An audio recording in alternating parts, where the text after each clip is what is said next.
Fumio Kishida last month 20 मार्च को India थे, भारत को G7 के लिए बुलाया था और बुलाकर के उन्होंने भारत में आकर बोला कि मैं इंडो पैसिफिक क्षेत्र के डेवलपमेंट के लिए $75 बिलियन का इन्वेस्टमेंट करना चाहता हूं। अच्छा बताओ, दुनिया में तीसरी सबसे बड़ी इकोनॉमी कौन सी है? आंसर है जापान। दुनिया की पांचवी बड़ी इकोनॉमी कौन सी है? आंसर है India.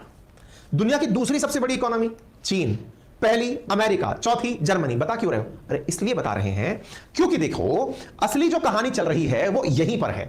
USA, China, Japan, Germany और इंडिया, असल मायने में कहानी यह चल रही है कि जापान और इंडिया कंबाइंड रूप से चाइना को टक्कर देने की तैयारी कर रहे हैं।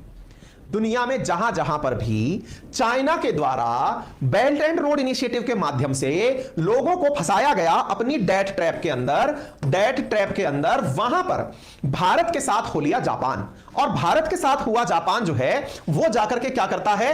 वो जाकर के भारत के साथ मिलकर कहता है कि चलिए मैं आप लोगों को लेकर चलता हूं।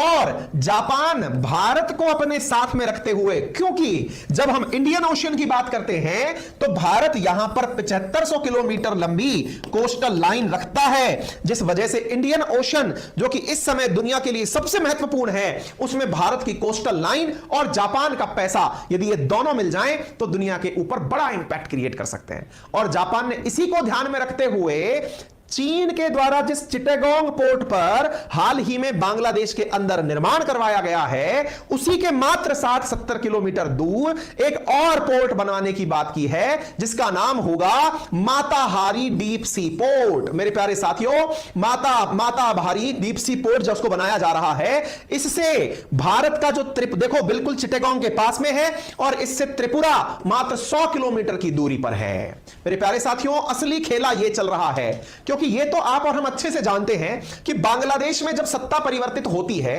तो वो सत्ता अपना रुख बदलती रहती है। फिलहाल के लिए यहां पर सरकार चल रही है शेख हसीना की, वो प्रो इंडिया है। खालिदा जिया वो प्रो पाकिस्तान है। जो प्रो पाकिस्तान है वो प्रो चाइना भी होगा, और जो प्रो चाइना होगा वो चाइनीज इन्वेस्टमेंट को आमंत्रित करेगा। चाइनीज इन्वेस्टमेंट के नाम पर इनके पास कौन सी जगह थी? तो चिटागांग पोर्ट था। आपको याद होगा कि इस चिटागांग पोर्ट के ऊपर हाल ही में भारत ने भी अपना काम शुरू कर दिया। ठीक इसी प्रकार से जब यहां पर खालिदा जिया हैं, फिलहाल के लिए जो शेख हसीना हैं, उन्होंने ना केवल हमें चिटागांग पोर्ट दिया है बल्कि हमें सिलहट नामक जो एयरपोर्ट है उस पर भी भारत को अभी काम करने के लिए जगह दी है। ऐसी स्थिति में जापान हमारे साथ आकर के यहां पर एक और अपना पोर्ट डेवलप कर रहा है। किसके लिए? इंडिया के लिए। कैसे? क्योंकि मेरे प्यारे साथियों, असल में इंडिया अकेला अगर इस काम को करता तो भारत के विरोध के चलते बांग्लादेश की बदलती सरकार पाकिस्तान के दबाव में भारत के विरुद्ध भी फैसले ले सकती थी। विरुद्ध मतलब कि नहीं साहब, फिलहाल के लिए हम आपका सामान नहीं जाने देंगे। लेकिन इंडिया ने एक गजब डिप्लोमेटिक काम किया, बड़ी सोच समझ के साथ किया।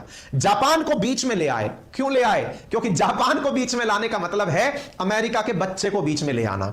अमेरिकी के बच्चे को बीच में ले आने का मतलब यह है कि बांग्लादेश की इतनी हिम्मत नहीं है कि वो जापान के खिलाफ जाए। जापान की कमजोरी क्या है? जापान की कमजोरी है उनकी जनसंख्या। उनके पास लोग नहीं है, पैसा बहुत है। हमारी ताकत क्या है? हमारी जनसंख्या। हमारे पास लोग बहुत हैं, पैसा नहीं है। इन दोनों का कॉम्बिनेशन बहुत गजब का है।